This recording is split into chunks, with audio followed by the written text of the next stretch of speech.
Do you have an unexpected story to tell or know someone who does? We'd love to have you on the pod. Please apply at pleasedon'ttellanyonePod@gmail.com or follow our application link in bio of our Instagram, Please Don't Tell Anyone Pod, or TikTok account. It was like absolutely crazy towards the end of the semester when like your dining dollars wear out and I didn't have money for food. It was just like ridiculous. Hey, and thanks for coming back to Please Don't Tell Anyone. I'm Molly Clark, your host, and this is the podcast where you hear unexpected stories by ordinary people. I go in blind to all my interviews so that I can hear the story firsthand, just like you. Please don't tell anyone. I said, please don't tell anyone. Don't tell. I said, please don't tell anyone. Please don't tell anyone. Don't tell. I said, please don't tell anyone. I said, please don't tell anyone. Don't tell. Begging, please don't tell anyone. Please don't tell anyone. I was harassed by my ex-sorority over the course of my college career. Basically, I joined a sorority, shit happened, and I tried, in quotes, to quit. Years later, I had to threaten to sue them twice before they left me alone for good. Meanwhile, my friend at the time that was still in said sorority was giving me the behind-the-scenes look on what was really going on. Yeah. So where do we begin? Yeah. I mean, I can start just like at the beginning when like why I wanted to join the sorority. Yeah. Which I joined in my freshman year. So this is 2014. I won't name the university, obviously, because I work there now, but it's a university in the Northeast. Okay. And I was just like looking for things to get involved in. I didn't know anyone, obviously. Like, I wasn't like super into like partying or anything like that, but like I just wanted to join something that was like meaningful. So in the involvement fair on campus, there was like Greek life. And I was like, oh, okay, like, let's see what this is about. Like, I've heard horror stories. Like, my cousin was in a sorority and she was like hazed really badly. And like, I was like, this is scary. But they gave me a pamphlet. The university was amazing about hazing and having that not happen. So Yeah. I will say I was never hazed. I had heard rumors of sororities that did haze on campus, but like, I don't know. It was just rumors. Like, I never knew anyone who was. Was this a big school or a small liberal arts school? I'm not trying to narrow it down. I'm just trying to understand. No, it's okay. Yeah, no, it's a pretty small school. Okay. And also like there's not like housing specifically for the sororities, so like there's no like Greek housing or anything like that. So it was just like a small organization. But what drew me to it was that the philanthropy of it, and they pushed it as like this is a way to volunteer, this is a way to get involved like off campus and like help the community or like surrounding the university, which I was like, awesome. I love doing that. I was at the time, I was like very involved with the church. I like had done volunteering. Now I'm not part of the church, but like at the time that was like very much like something that I was interested in. So I was like, this is awesome. So I ended up rushing. And that was just like a weird process in general. Like you were thrown into a room with like at least 50 people. Like it was hot in the rooms. Like you had to talk to like 10 different people. And for the most part, people just kind of like ignored me because I mean, I'm just like, I'm very quiet. I'm like pretty shy. And that just like didn't draw people to me. But there was this one from what sorority. I understand of Rush, it's really like you got to stand out. Yeah. And you're trying to sell yourself. Yeah, exactly. So there was this one sorority. That was the one that I ended up joining. That was, I mean, it was like, it was full of like quirky people, I guess you could say. Like it was pretty much like the misfit sorority, which I like was drawn to because I was like, this is perfect. Like this seems like some place that I belong. And I was hoping when I rushed and when I was put in there that like I immediately would like have friends. Like we would go. I didn't really want to like go out to parties necessarily, but I was like, this is a place where I could like hang out with people and stuff like that. And it just like ended up not being that at all. So you joined it for the classic, the sisterhood, and the volunteer work. Yes. I mean, it was just like hard for me to socialize in general. So I was just hoping that this would be like, once you're in, you're in and like, they'll throw like events or whatever that you can like be involved in and like talk to people or whatever. Yeah, it's like forced friendship. That's yeah, exactly. I mean, year, they always said it's your chosen family, like not by blood but by choice, kind of like that was their whole motto, which I was like, that's a little weird, but like, so yeah, that's like why I was drawn to it. So once I rushed and they gave me like the slip saying, hey, like we want you to join our sorority or whatever, and then you like accept, and then you're thrown into like this boot camp. You're not like part of the sorority yet. You are thrown into a boot camp where basically you learn about the history of the sorority, you learn about Greek life in general, and then at the end of boot camp, you're quizzed on like everything that you have learned. But apparently in the practice quiz and everything, no one was doing well. Like you had to learn the Greek alphabet and like all of this stuff. And And is like this no one, facilitated by the sorority or by Greek life headquarters? Why were you having to do this? I have no idea. I think Okay. it was definitely like a Greek life thing. Like you have to test into it. And if you fail, you just don't get put into it, I guess. I just wonder if that's at every school, or I mean, I wasn't in Greek life, so I have no idea. I think it is a thing, like where you have to test into it. Hmm. But I mean, I think maybe also this was like replaced with by hazing is replaced with this. Maybe I have no idea. So yeah, we were like put through this boot camp. We have to learn the Greek alphabet and all this stuff, and no one is getting it. No one really like is into this. So they ended up like making it an open book quiz. They gave us a binder and they were like, at the very last minute when we like opened our laptops to take this test, they were like, hey, get your binders out. This is actually open book. Ha ha ha. And we were like, oh, phew. So obviously we all got in because we all passed. And then after you take the quiz, you also have to interview with like an alumni of the sorority, I guess. It was like weird, not weird, but like the last question that she asked me, the only question that I remember her asking me, she was like, what would you do if one of your sisters was saying that she was anorexic or something like that, and she told you not to tell anyone, and you're bound by the laws of sisterhood, you're not allowed to share anything outside of the sorority, like what would you do? And I was like, I mean, she's hurting herself, so like I would probably go to the wellness center. And she was like, yeah, that's the right answer. And I was like, Oh, thank God. so yeah, it was like very much ingrained to us like during this boot camp that anything said inside these walls of like these meetings you cannot talk about. So I mean, you kind of expect that, I think, like when going into a sorority, it's like a community thing, Once all of this happened and you pass test, you go through the interview. So now it's time to be sworn in. And literally everyone was so nervous about it. And it was a very creepy experience. I don't think I'm like supposed to say what happened. I mean, I'm not supposed to say what happened, but I don't really that's care what at this this podcast point. is for. Yeah. It's totally anonymous. So like, please don't tell anyone. But I walked inside. Oh, that was the other thing. I'm sorry. I skipped. Another thing is that during this, like, we're not sworn in yet, but we get our bigs, they're supposed to be like mentors where they're supposed to introduce you to everyone in the sorority. They're supposed to integrate you, help you with your quiz and all that stuff. So like, you get your big and like your line, you have a grand big, like your big's big, like all this stuff. My big was like not very social at all. I think I hung out with her a total of 2 times before I was sworn in. So I didn't know her that well. It was a really weird. I was like, what is going on? She was supposed to like we were supposed to get lunch all the time. We were supposed to, like, I was reaching out to her. I was like, hey, can we do this, that, or the other thing? And she was a nursing major, I think. So she was just like super busy all the time. And I mean, I'm 18 years old. I'm like just starting this thing. I don't want to be like that person that's like, hey, please hang out with me. I don't know anyone.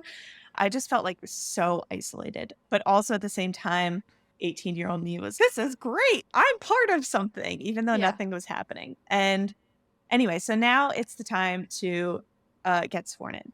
And my big is leading me in. And she's like, it's fine. I know it's going to be really weird, but like, just, it's fine. And so I walk in and it's it was during the day. So it was just a dim lit room. All the windows were, the blinds were shut and everything like that. And everyone is in a circle or a similar circle wearing a white robe holding a candle. And I'm like, what the fuck is going on? Am I going to be like sacrificed or something? That's everyone's first thought when walking in is like, something is going to be sacrificed. It might be me. And so I walk in and they lead me to this like table that's in the middle of the semicircle. And they tell me to do some swear. They're like, repeat after me, blah, blah. And there's a document on the table. It's a pretty long document. It's multiple pages, not front and back, but it's like at least 3 pages that you have to flip through. And they're like, okay, you have to sign your name at the end of this document. And I'm like, what the fuck? Like, I could barely read this thing. It's like, it's a dim lit room and there's like candles on the table. I can't freaking read this What thing. did it say? And I don't even, to this day, I'm not even really sure what Really? the fuck I signed, but I'm pretty sure it was just like, keep this a secret, like pay your dues or It was an something. That's what I NDA for assumed the it was. sorority. Yeah. Yeah, pretty much. Like that's what I'm assuming that I signed, but I don't really know. I like started to read it and my big is behind me still and she's like, just sign it. Like it's fine. You just have to sign it. And then because we have to like bring the next person in, we only have this room for an hour. So I'm like, no, like what could possibly go wrong? So I sign it and they take me out of the room. I go with the other people who have already been sworn in and we're like, woohoo, we're part of the sorority now.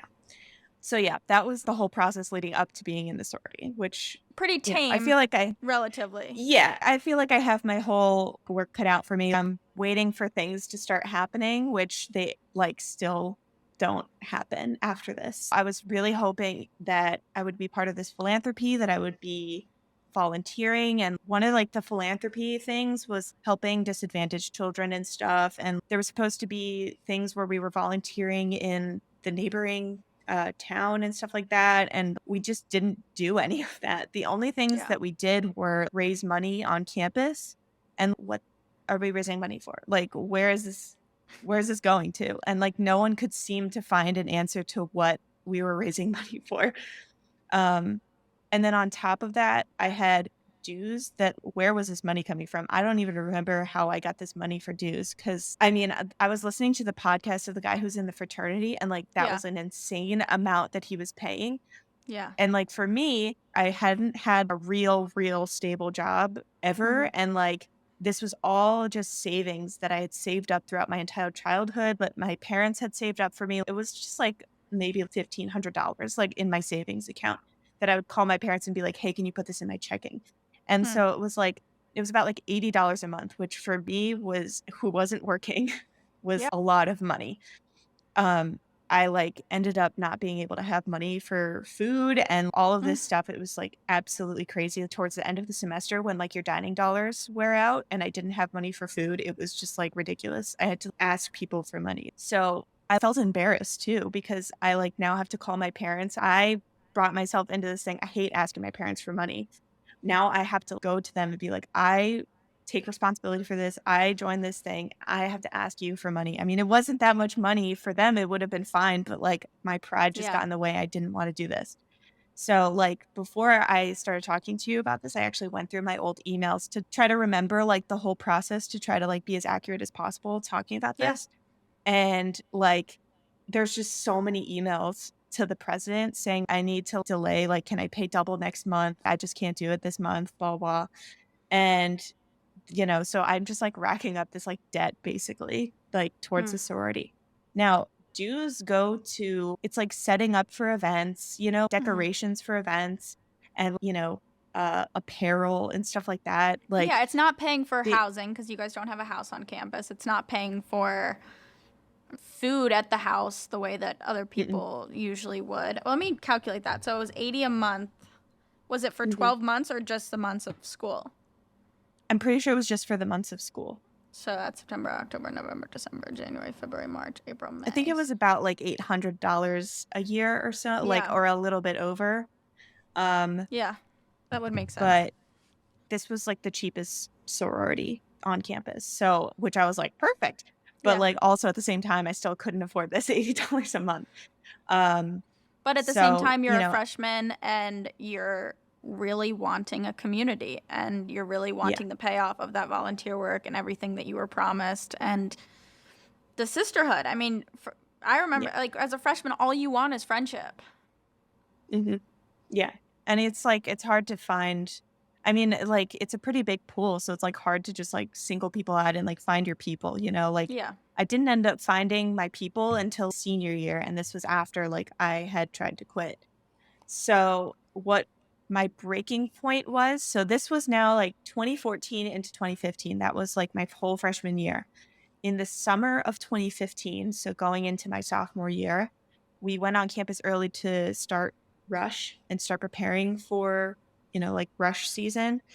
And that was my breaking point. And it was the breaking point for a lot of people, actually, not just me, where suddenly people are starting to be singled out for the way that they look, for the way that they talk, and you won't make a really good impression. You're not a talking person. We're going to leave this to someone else, which like, it just like totally like made me feel so insecure, so small.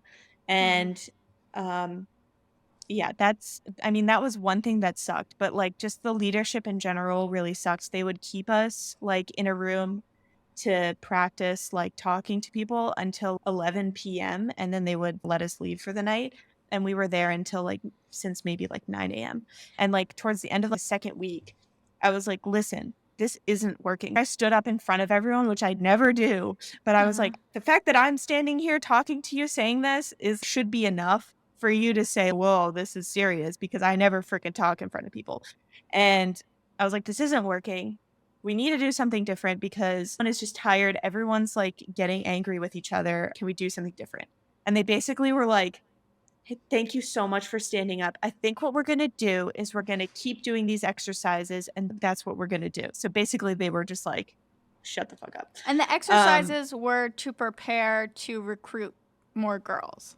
Yes. That's all it was. It's like talking points for people, what made a good candidate, what didn't, all this stuff. Which is sad, given that you said the thing that attracted you to this sorority was that it was kind of the more quirky, open one and less rigid. Yeah. But a lot of people weren't attracted to that. They wanted like the preppiness and going to all the parties and stuff like that. And that's not what we were about, which again, that's what attracted me to it. And we attracted those kinds of people, which is fine.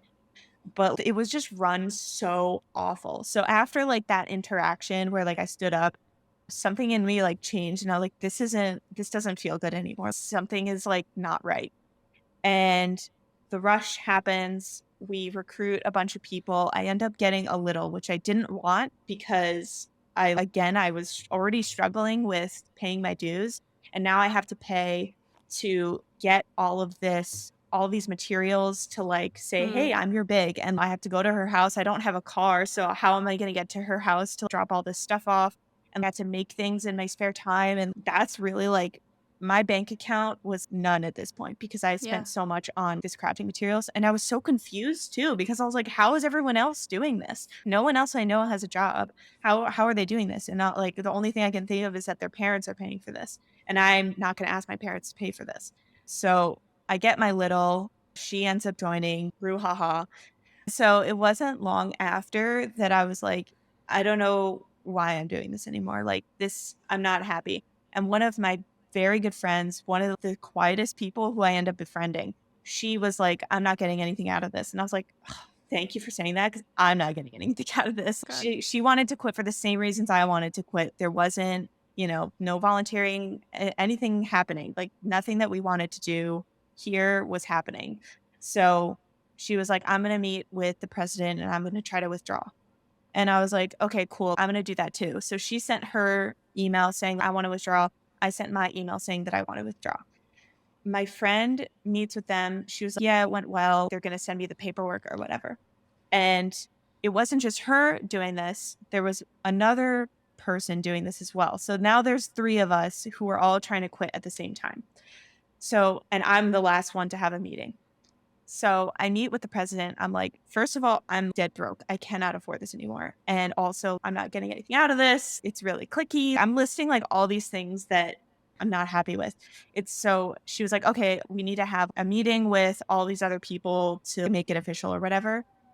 So now I have to have a meeting with the president, the treasurer, the secretary. There was 5 people in the room, I think. And then there was this alumni person too. It was a nightmare. I was like, what? But these are all essentially a bunch of 20-somethings like trying to be in Yes, charge. exactly. Yeah.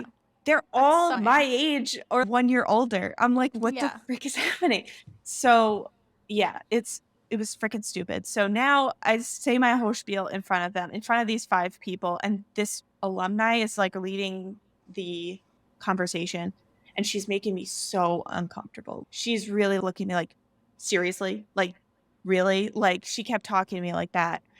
And I'm now thinking I'm now the third person. I'm feeling guilty. They were like, oh, we could put you on a payment plan. We could do this, that, or the other thing. We do that with a couple other sisters. And I'm like, I don't have any money to put into a payment plan. If you said it Yeah. was $15 a month, I can't afford that.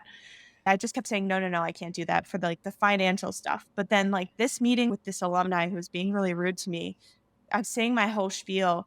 And at the end of it, I was like, I would really like to withdraw now, please. And she said, listen, and I will never forget this. It is ingrained into my mind how she said it to me. Like I knew when it was happening, it was a core memory. She looked at me and she was like, if I sent this to nationals right now, because we have to write up a report for why you're quitting. If I wrote this up and sent them to nationals, they would look at us and laugh at us. We cannot submit this. She's like, my advice to you is to try to get more out of it, keep going to events, keep paying your dues, and just try harder. And I was like, Why really? would nationals be upset? I don't know. What Because would be so my funny reasons about weren't good enough. That's what she said, is my not reasons being weren't good able to enough. afford? Not being able to afford, not having enough volunteering activities, and I wasn't getting along with most of the people there because, like, no one really talked to me. I'm curious, what would be good enough reasons? I couldn't tell you. I really couldn't tell Yeah. you. I have no idea. And my friend who had this meeting before me, she withdrew, no problem. I was like, what did you say in yours that like What did she that say mine in is hers? different? She said the same things as me. She was like, I'm not getting enough out of this. It's just not gratifying for me. And apparently that was enough. So I looked her back in the eye and I was like, so you want me to keep paying for this? You want me to keep paying for this even though I'm not happy here? Keep going to things even though I'm not happy here? And like just pretend like everything's okay? And she was like, yeah, just try to get more out of it.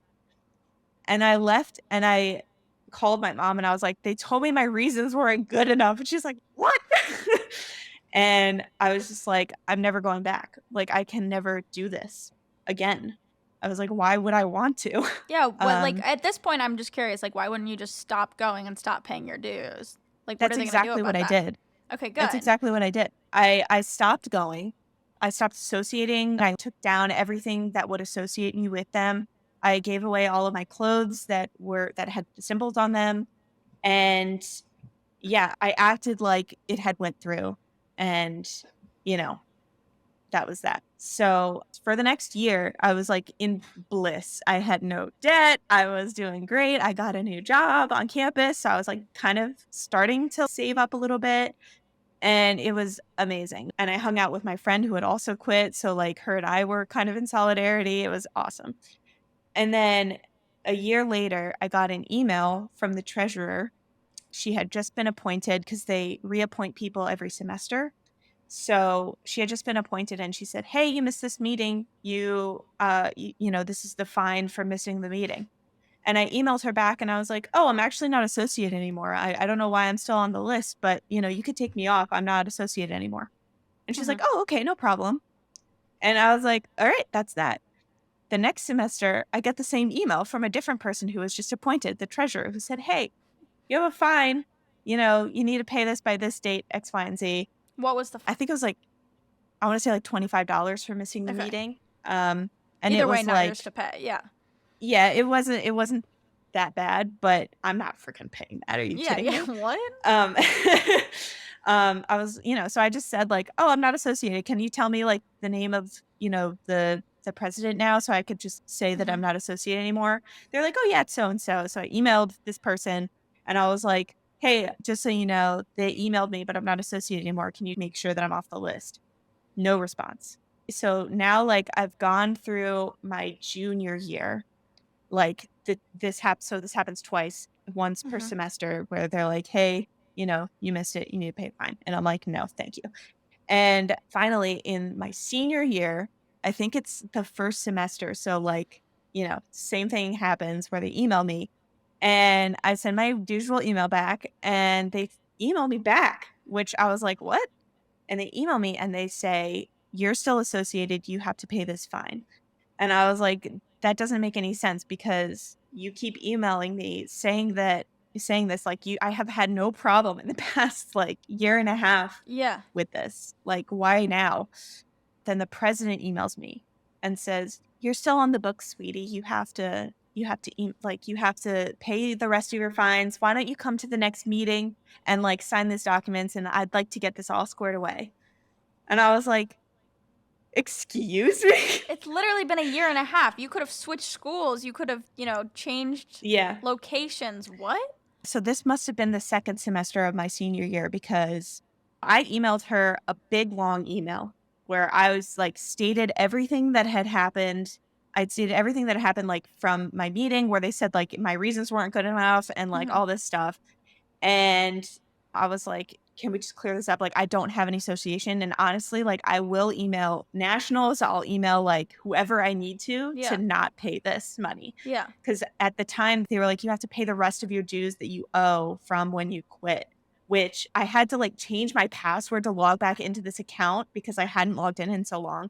I think it was like it was over 800. It was like $900 or something. It was less than 1,000, but over like the yearly dues. So I was like, I'm not fucking, are you fucking kidding me? I was just so flabbergasted. So I sent her this whole long email. I said, like, "I'm not doing this. I haven't been associated. I'll email whoever I need to, but this is going to be cleared up. Don't you worry." She never emails me back. So I'm like, okay, guess it's settled. So a year later, I'm now in grad school at the same school. I'm in grad school. And once you're in grad school, you're actually not actually associated with the sorority. Like there's been lots of people who go on to grad school and they're like alumni status. They're no longer part of the sorority. Yeah. So but they're still emailing me. They emailed me again in my grad school year and they said, "You owe X, Y, and Z." And then I sent them another email and I was like, "I'm feeling kind of harassed at this point. If you don't Yeah. stop emailing me, I will contact whoever I need to," which was, I think I listed nationals. I was like, "I have an attorney," it was a family friend who doesn't even deal with this kind of law. But I had texted her and I was like, "What are my legal obligations?" And then they'd send me an automated message literally like a couple months later that was like, "Hey, you owe some dues." And I was like, "That's it." I was Again? like, "That's it." Again, they have emailed me now, I think a total of like 5 times. And I send them an email back and I said, "I just received this and per my last email, which I'm like CCing below, very sassy email. I've contacted an attorney and I will CC you on the email that I send to all these people." So I Mhm. sent it to the president of the university, I sent it to the head of Greek life, I sent it to nationals, and I sent it to some other people. So the head of Greek life contacted me and we sat down with the president, we sat down with the treasurer and we're sorting it out. You don't have any like do not pay anything. Like you don't have to pay anything. I got an email from Nationals saying like, "Hey, just so you know, you're suspended for not paying dues." And I was like, "Please suspend me. I'm begging you. Just do it." I've never been so happy to like be kicked out of something. This is like all I've ever wanted. Um Why didn't you just so ignore the emails though? Like they weren't gonna send a repo man.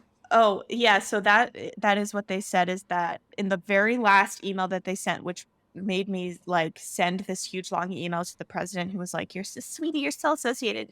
She said, "If you don't pay these dues, we will have collections get involved." And I'm now, like, 21, 22. I don't know what the heck a collections agency is, but, like, now I'm worried that this is like a legal issue. And that's why I Yeah. contacted my attorney, Got it. quote unquote, my family friend who is in Yeah. a law firm. That's why I responded to that email. But the other ones, I was just like, this is just kind of annoying and I don't want it to add up for not paying or whatever. Like, I just want them to know that I'm not part of it and then they could just take me off the books. I was also hoping that like I would never be emailed again after I said I'm not associated. I kept asking to be taken off the list. I ended up becoming friends with someone after I left. Mhm. I ended up becoming friends with someone who was still in it because we worked at the same job on campus. And she was like, "Oh, do I have tea for you?" And I was like, "Please tell me." So, like, I've been telling her everything that's been happening on my end, Yeah.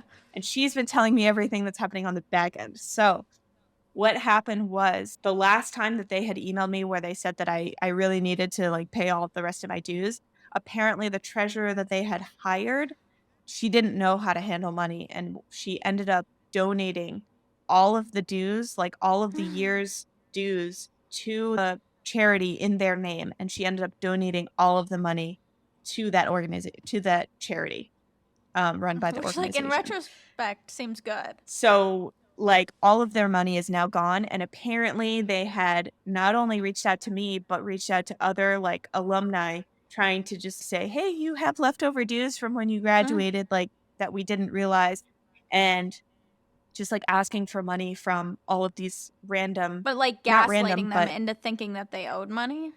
yeah. It's interesting, though, because you went there as a college, you had this horrible Greek life experience, and then you stayed there for grad school, and now you work there.